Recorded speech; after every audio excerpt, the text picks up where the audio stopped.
He's got us. All right.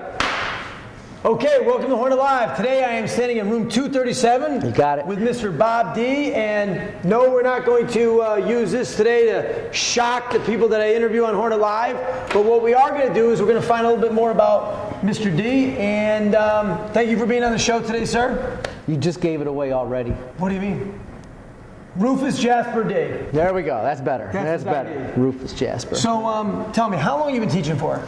10th year here, 16 years at Manchester High before that, 8 years in private school before that. So you add them all up? That's a lot. 33. It's a lot. Yeah. 33 years. Yeah. So what's changed over the 33 years? Nothing. It's all the same. Everything's all the same? Yeah, everything's all Kids the same. Kids are the Oh, same? yeah. Work ethic's the same? No problems. Yeah. Yeah. Data's the same? You better be. So listen, over 33 years, what have you enjoyed the most? Early on, I taught a lot of different things, biology, chemistry, physics, and coached a lot of sports. And coaching it was fun. It was a lot of fun. I kind of missed that part of it. What sports did you coach? Ice hockey, lacrosse, helped out with soccer, but didn't really understand it back then, but pretty much. And paddle tennis.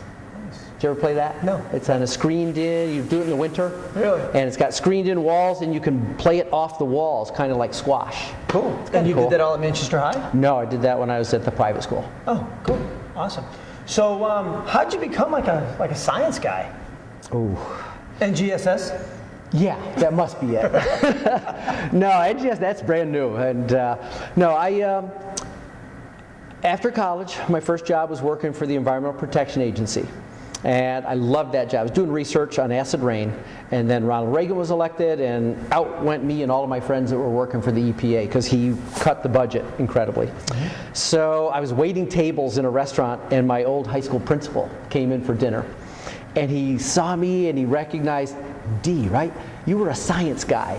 And he said, your former chemistry teacher just left, went to another school. I need someone to do chemistry for a while, you know. I said, sure, I'll do it. You know, I was only working nights, so I would do that in the day.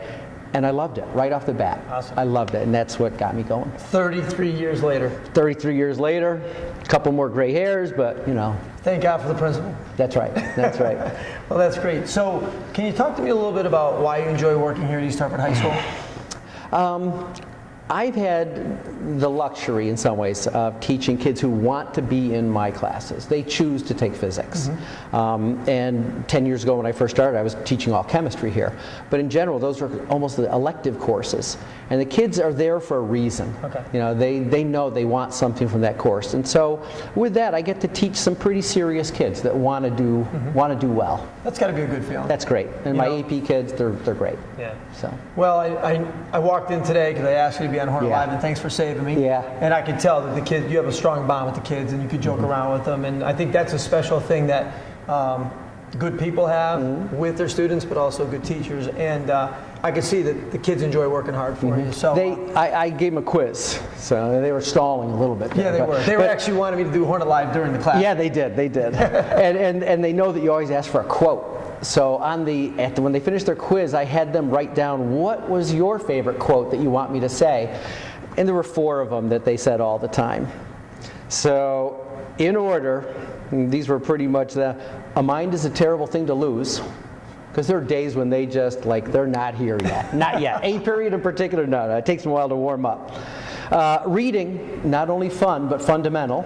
Nice. I like that one. And then a couple of good ones here. If I answer that question for you, then I have to put my name on your paper and take credit for it. You know, who's doing the work here? That's right. Right? I like that. And then some kids like to just give me answers. So for those kids, I always say, I need to see your work. If you do it all on your calculator, you need to staple your calculator to your paper and hand it in. Not good for the calculator. And they gave you those? They gave me those. Those were 4 of their favorites. There are more. That's great. A couple of weeks ago, they gave me a total list of all of the things that I say, and I was like, "Wow, you guys actually do list them." Yeah. Well, you know, it's funny. We say things a lot, and we don't think that they hear us, but they hear us. Yeah, that's why we have to be relentless in our approach every day in helping kids get to be better people. And hopefully better students, as you and I talked about before we went live. Yes. Which we will not show to the general public. I hope not. So the real reason I'm here to interview Mr. D is this is the greatest time of the year. And we are here because I want him to give us our prediction about the greatest team that was ever created, the New York Yankees, and what you think this season entails. Be careful. As Mrs. D would say, she's a Red Sox fan. I know. Octobers are very often interesting in our house. But she also knows that I am one of the most hopeful people. So I am hopeful that this year the Yankees are going to take it over the top this year and do the whole thing. Win the World Series. I heard there's a rumor right now that the Green Monster, they're trying to extend the wall even higher. Just to prevent Yankees. Yeah, they're afraid that Sanchez and Judge, and what's that other guy's name? Oh, Stanton. They may put like 10 over in one game. So, hey, the Red Sox are trying. People will be buying seats in the street outside. What's the name of that street? Milky Way? Yes. Is that where they'll be trying to get seats out there because they're going to be catching all those home run balls. That's a good thing. That's right. So it should be a great season for the Yankees. It should be. Forward to should be. Yep. Hey, maybe the Red Sox will make like the wild card because we know we're winning the pennant. Yeah, maybe. So, thank you for the interview, but I want to ask you one final question. Something that no one knows about me. Something that someone knows about you. Well, a couple of people know this, but it is interesting when you say I've been doing this for 33 years. It means that I got started in my school years a few years ago. I went to a one-room schoolhouse where one teacher taught 4 grades. And there were like 6 or 7 kids in each grade. There was the first graders, the second graders, third graders, fourth graders. She was amazing. Really? How do you juggle 4 grades? And when we left there after 4th grade, we went to the next bigger school. I had already read all the books. I'd already done all the math. Yeah, it was. Well, here's the she was amazing. Question. Do you remember her name? Yeah, I invited her to my first wedding, Mrs. Fake. You want to get the kicker?